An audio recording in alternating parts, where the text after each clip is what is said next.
listeners of the Tron podcast. This is your host, Rashad Woods. Today, I have a very special guest today, a man that helps people get to reach their highest potential. Entrepreneur, tech speaker, all-around solid good guy, Eli Bowman, ladies and gentlemen. Thank you so much, Rashad, man. I'm glad I'm here. I'm excited, man. You know, you really have a very inspiring story that comes from a pure place because you help inspire people and get people who are stuck, who are trying to get to that next level and don't have a way out of it. So can you tell your story of how you got into that field of work?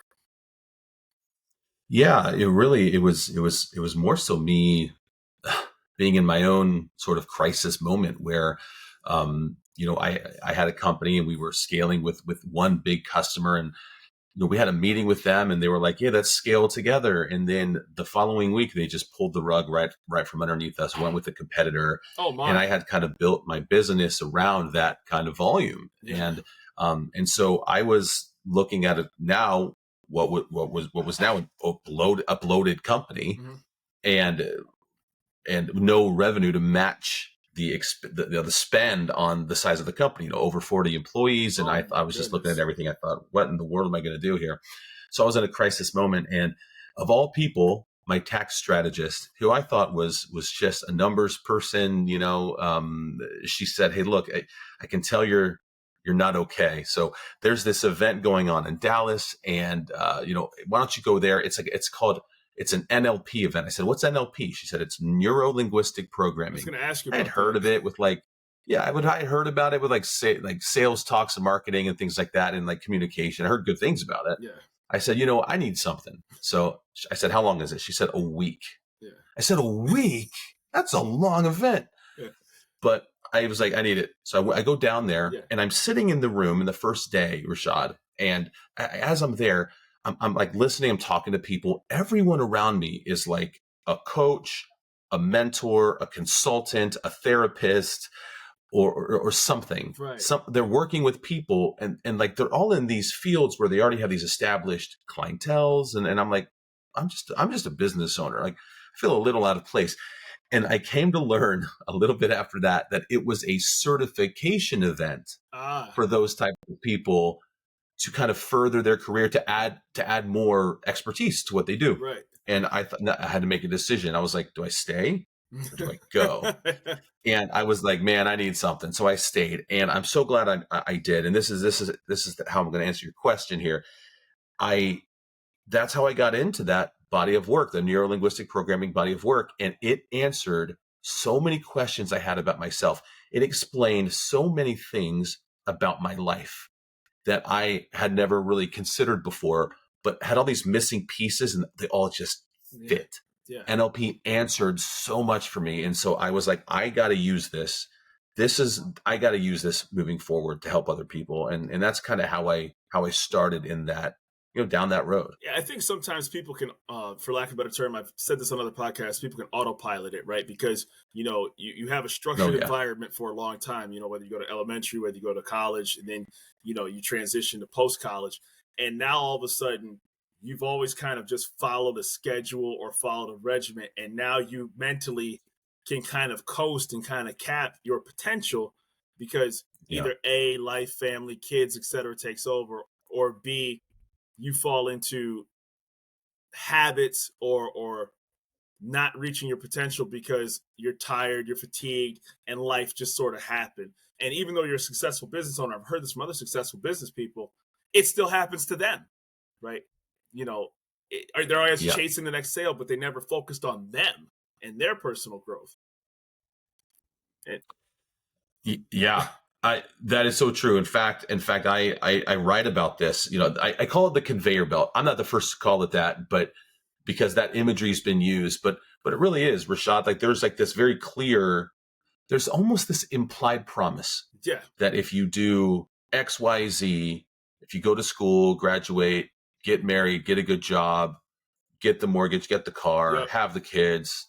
Like there's this implied promise that joy and happiness will come from. That's the measure of fulfillment of life. And it's sold on TV and shows and commercials. 100%. Right? It is absolutely, and that further deepens the programming that we have. That it's the way, that it's the path, but it's not. Because it's not something that it's manufactured from outside of us, Rashad. It's not something that comes from within. Right. And that's why for so many people, it doesn't feel happy. Right. It might feel good enough. Yeah. I'm not saying that people are miserable necessarily. Some people are, though. Yeah. Some people are. They live, as the old author says, lives of quiet desperation. Quiet desperation. Wow, that really hit hard, man, you know? That really. I know. It hits hard when you think about it. And then, like, when you hear that, how easy is it to look back on your life and for me to look back on my life and go, oh, yeah. There are lots of stretches where I was quietly desperate, didn't say a word, and just kept trucking along because, like, I was on that conveyor belt of what I thought I should be doing. Right. Of course, I was confused. Like, where the heck's my joy? I've done all these things. Usually it's a lot Where's more. my happiness, darn it? There's just a lot more expletive given than that. You know what I mean? Yes. You know what I mean? You know, but like it's always like that Jerry Maguire feeling, like, where's your Quan at, right? Because, you know, there's a reason why, you know, I've said this to other guests. I have a black belt in Tung Sudo karate, Korean karate. I have a brown belt in Taekwondo, and I've done Brazilian Jiu-Jitsu and Muay Thai. And even if you're not a professional fighter, even if you're not going to reach that upper echelon, you're still chasing something, right? Because you got guys that do martial arts and they're like, hey, man, I got this successful job. I got the kids. Why are you here? Because they're like, dude, there's something I have to pursue. There's a next level to something that I haven't accomplished yet. And to your point, once you sit around long enough and you scroll through all those streaming apps, man, that's a doom cycle. It's a doom. Oh, dude, it's the worst. You're like, are you serious? Like, and then you just sit there for an hour and a half and won't even know where that hour and a half went. For real. Oh gosh, it's true. Yes. Yeah. Right. So you go to this course, right? And you're out of place, right? And it has to be kind of awkward because you have all these, like you said, these therapists, these doctors, these attorneys, all these people, and you're like, how did you like break that barrier to where like, okay, I deserve to be here and I can do this? Well, I'd already paid for it and booked the hotel and the airfare. No, you know, in all seriousness, though, it really was bred from a place of desperation and or necessity. Yeah. Necessity is the mother of all invention, right? I mean, I think Benjamin Franklin's credited with that. I was just in a place where I needed to figure myself out. It's like, well, if this business is going to, when this happened, and I didn't say this, but I don't normally share this, but I'll share this here.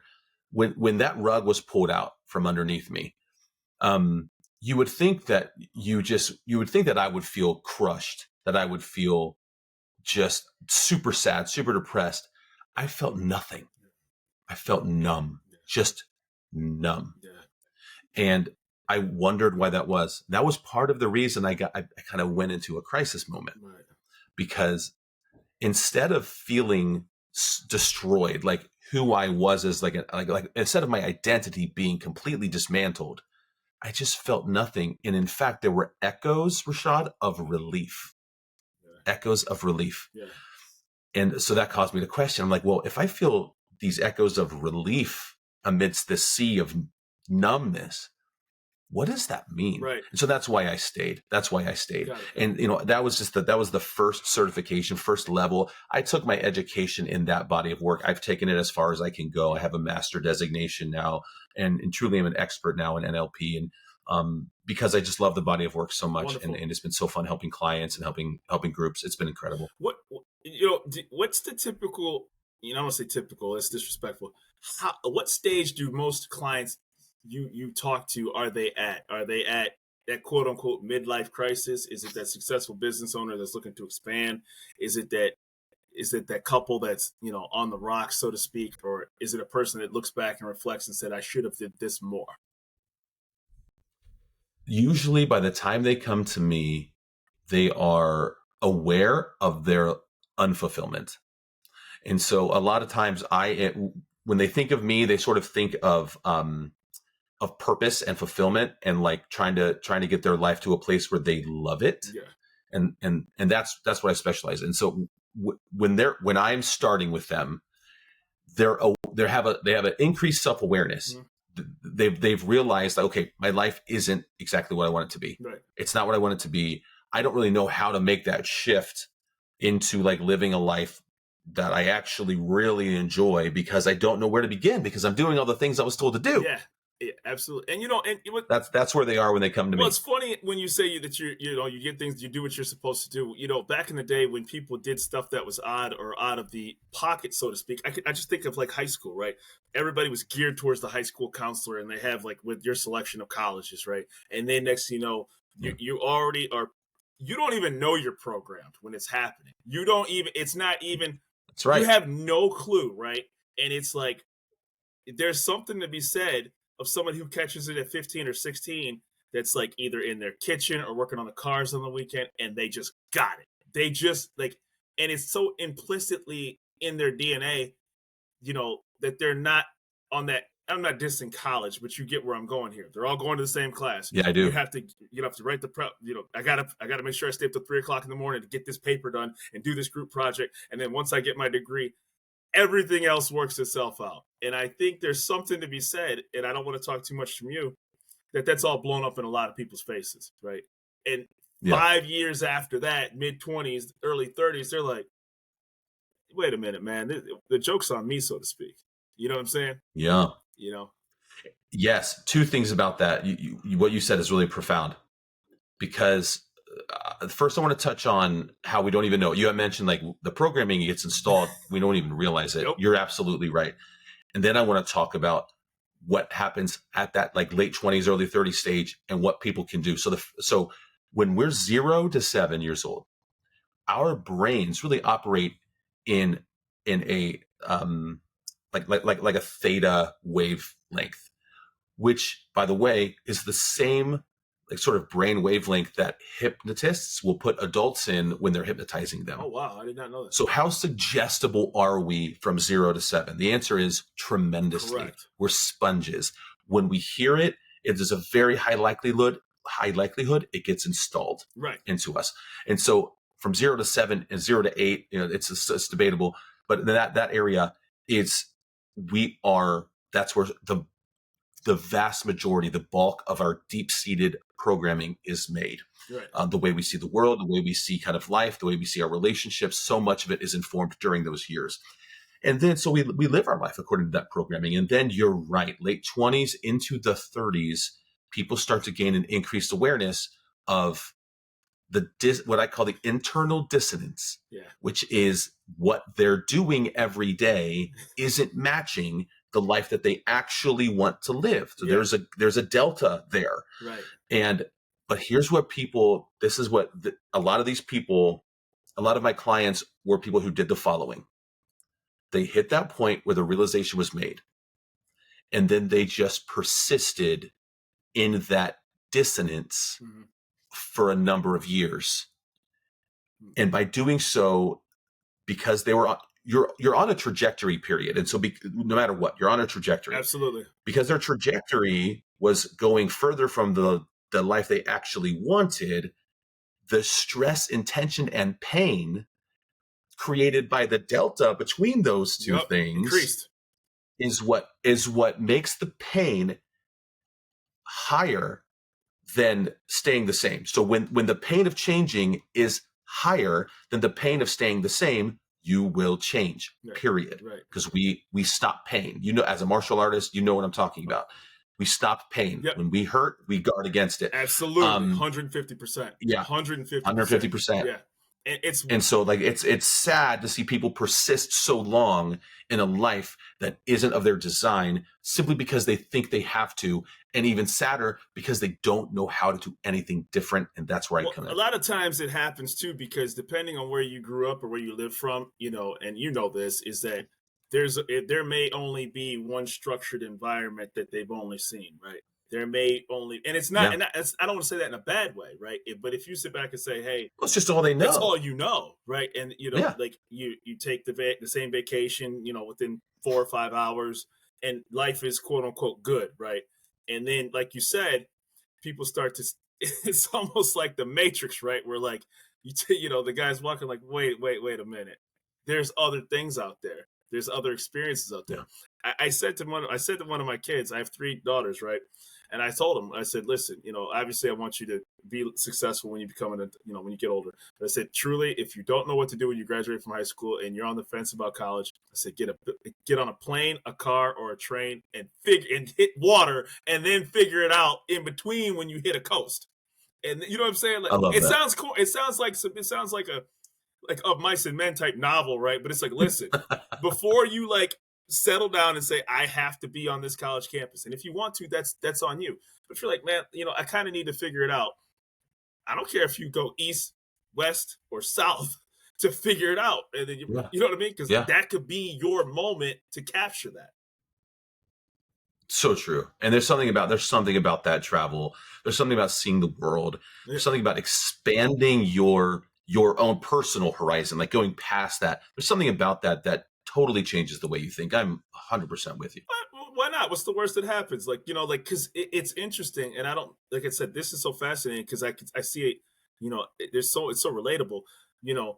Here you are at 17, 18 years old. You graduate from high school, right? And then 3 months later, you're on a college campus. And that is, you may not mentally be ready to just be able to do that. Like, you're in your parents' basement. You know what I'm saying? Like, and then next, I'm at this college and I'm supposed to do this every single day. Like, dude, man, like, really? Like, I spent 14 years of my life in school. And now you're telling me I got to go to school again to be valuable in life, in society. Right. That's how my values. And go into tremendous amounts of debt in order to do it. If I'm not one of the lucky ones that has a totally full ride. Right.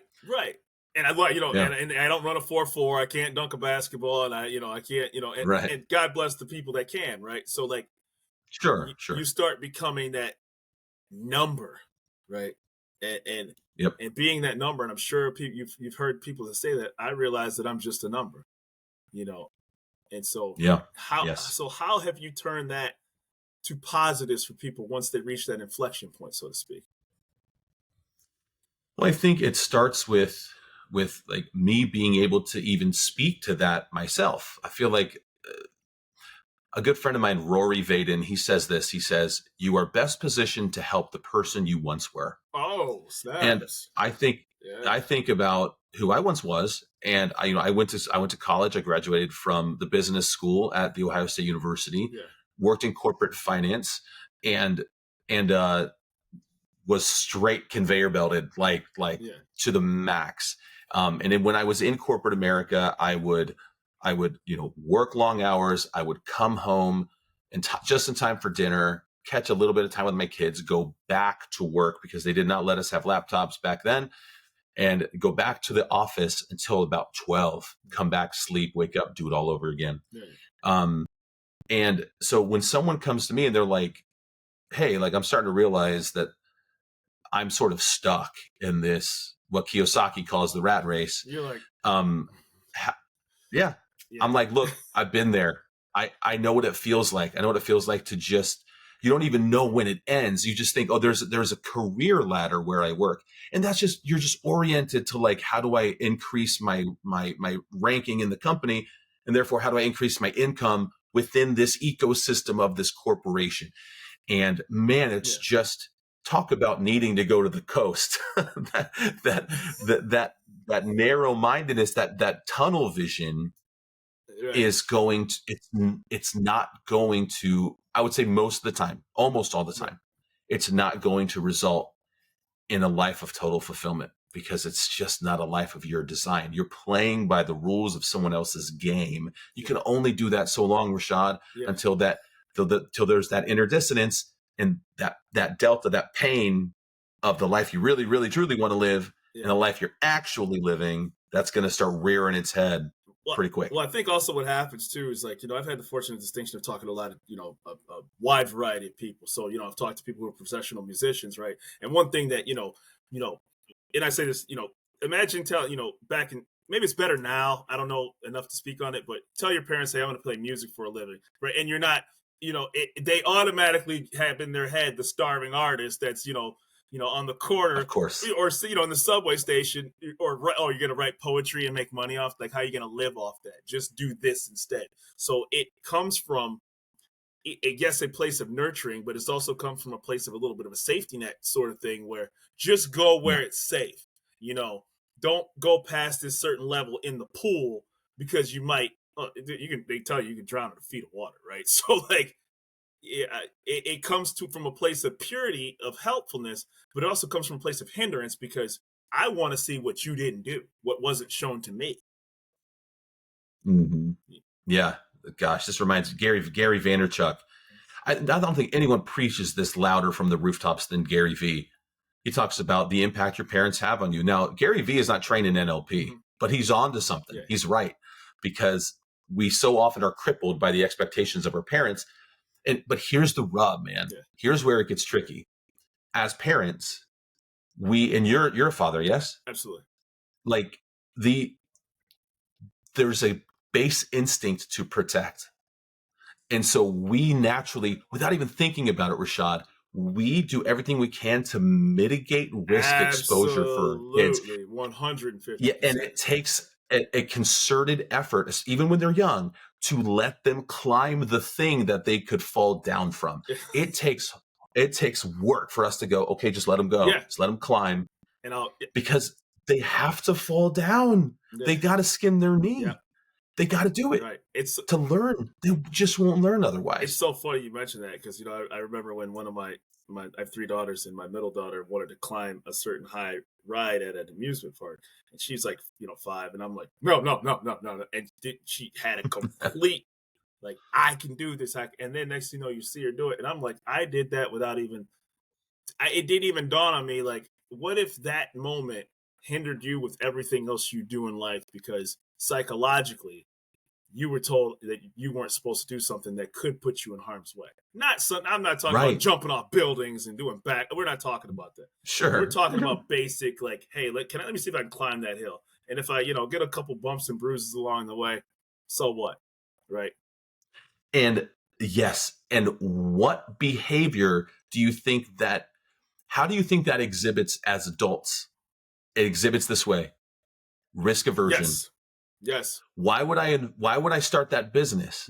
It's scary. It could hurt. I could fall down. All of these metaphors, right? Absolutely. Like mom and dad, warned me against risk, and that feels unsafe. So therefore, because it's unsafe, because I don't know I can't tell the outcome, I'm going to not act. Exactly. And man, that doesn't serve us. No. Because that also translates into, I'm not going to apply for that other job that probably will pay better or be better.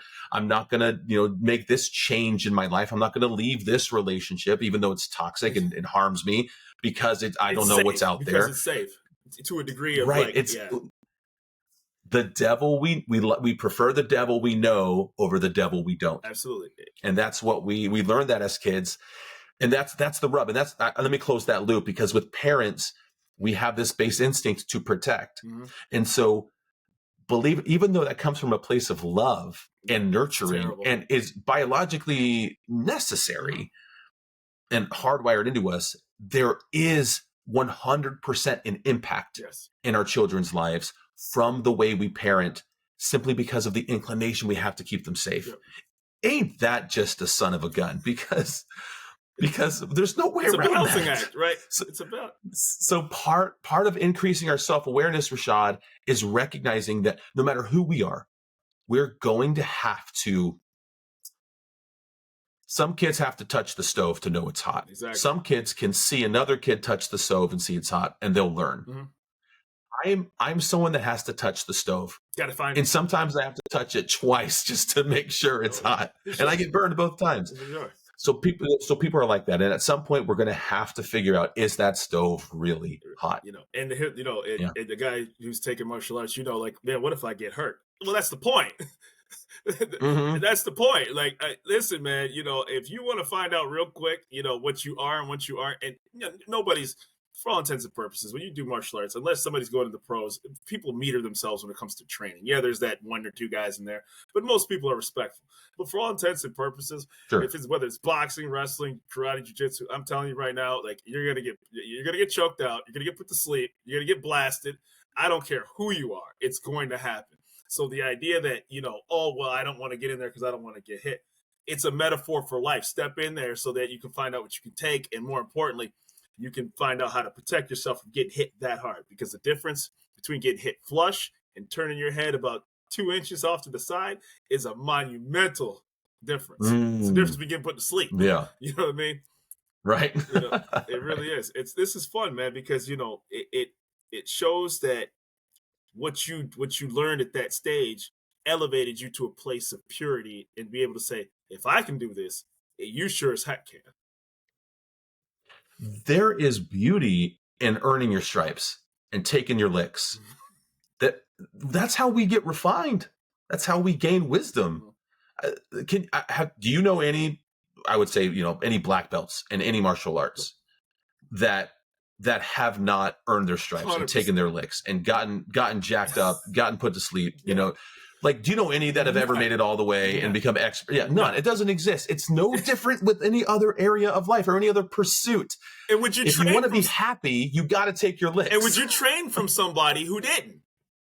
Would you honestly? Right. Oh, come on, dude. Like, if I have taken a multitude of martial arts. If there was nobody who never suffered any injury, any butt whooping, and was like, they are that 3rd or 2nd or 1st degree, whatever belt they were, I'd be like, I gotta go, man. Different dojo for me. I'm out. Not happening, brother. Like, come on, dude.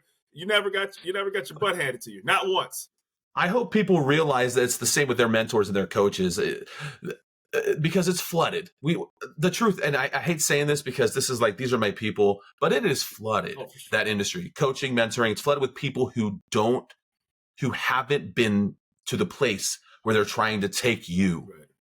Okay. People come to me for business because they know that I built a business. I bootstrapped a company, built it to a multi-million-dollar valuation with over 40 employees. Beautiful.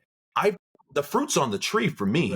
Right. In my expertise in NLP. Guess what? I've been through crisis. I've been through my rock bottom. So, some people just get to rock bottom and then like they try to work their way up. I hit it so hard. I bounced up. I hit it again. I'm in the laugh part the way you just did that.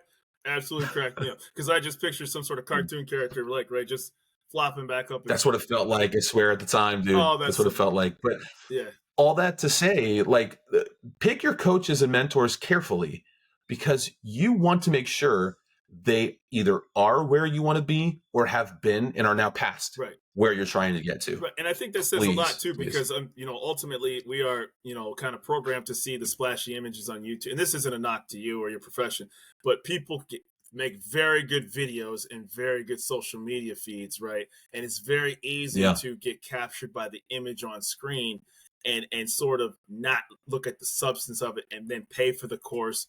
And then that person just makes money off fees of courses as opposed to actually doing something tangible for you. Yeah. And it's like that in like that with any industry. It's irrelevant to, I don't say irrelevant to coaching, but it's not just to coaching,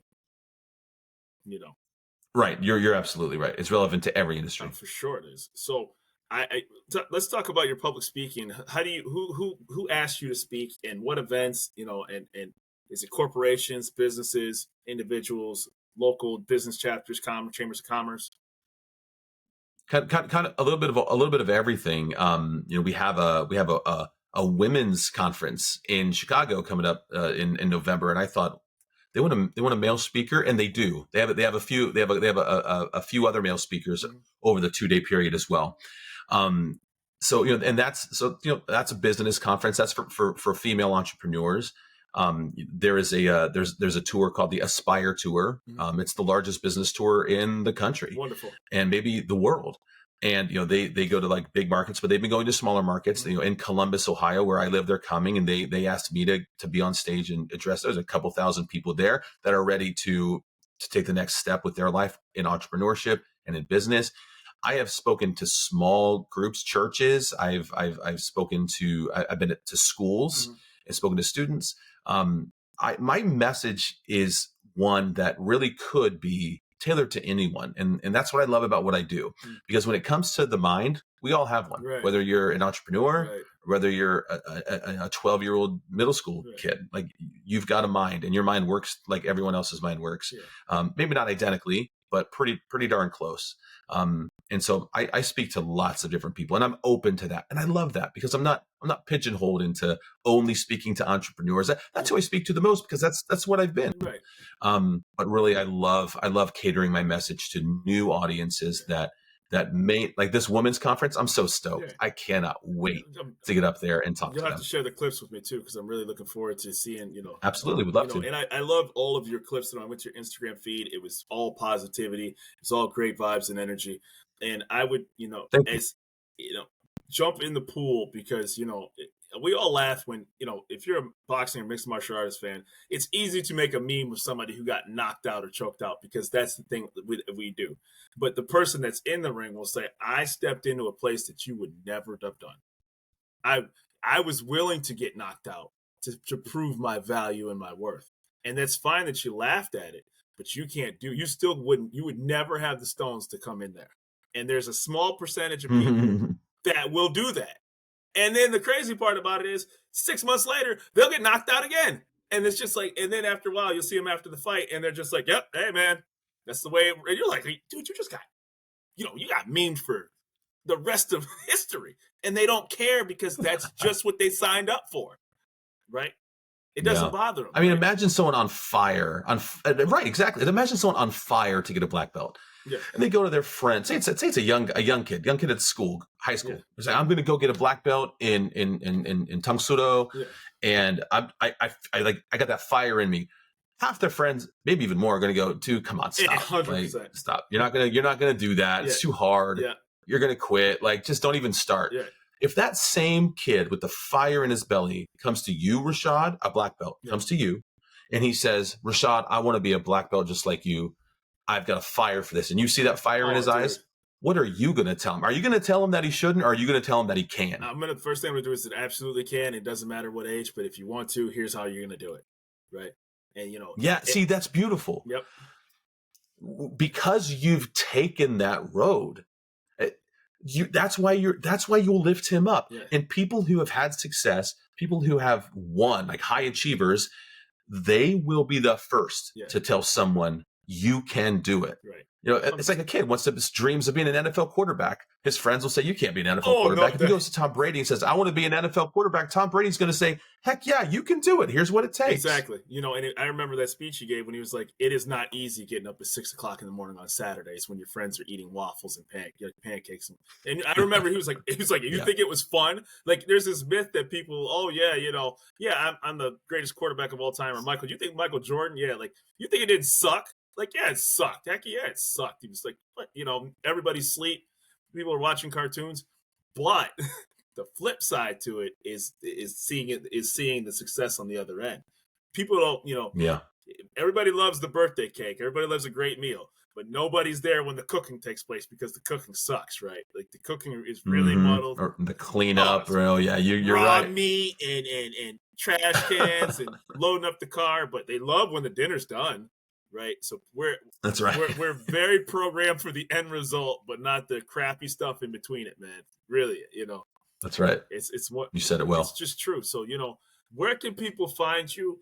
And ultimately, that's really what I like to ask the guests. You obviously have done good for yourself, but for the purpose of the show, where can people find you? Thank you. Yeah. So Instagram, Eli.Bowman. If you go to Facebook, it's just Eli Bowman. You can search my name. You'll see it. There's a verified on both. Twitter, Eli Bowman. And, it's just, I'm out there. Yeah. Just my socials are where I'm most active. Yeah. You can go to elibowman.com and you can get in touch with me there. But yeah, I'm around. Would love to connect with anybody. Yeah. There's a great sign inside the place I do jiu-jitsu. It says, embrace the suck. Right. It's just like, yes. Yeah. That's exactly what time is. Yes. It really is, man. And I would encourage everybody, look at, even like a podcast, right? Like, I was terrified of doing it. I'm a guy who knew a lot of random things. And my biggest fear was, am I good enough to get guests? And then if I get guests, am I good enough to hold a good conversation? And I got to be honest with you, I'm not going to say I'm great at it, but I've kind of at least done halfway decent enough to keep getting people coming on there. So. Dude, this was a great conversation. I'm so glad I came on. Man, this was awesome. I love connecting with guys like you, man, or people like you as well, too, because I think that human potential and it's almost like the movie Gattaca, right? Like, look at Ethan. I don't know if you've ever seen that movie, right? Ethan Hawke. Yeah. Right? The guy, for people who haven't seen it, it's a great movie where people were genetically engineered. It's so good. People were genetically engineered. He wasn't, and he still had to get where he needed to get, right? And it's such a it's a movie about life, right? It really is. It's so poignant. So 100%. I love that movie. That's a great map across. It's a fantastic film. So I appreciate you, brother, and like I said, all the best wishes to your continued success. Thanks, Rashad. Appreciate it, man. Anytime. That was a blast.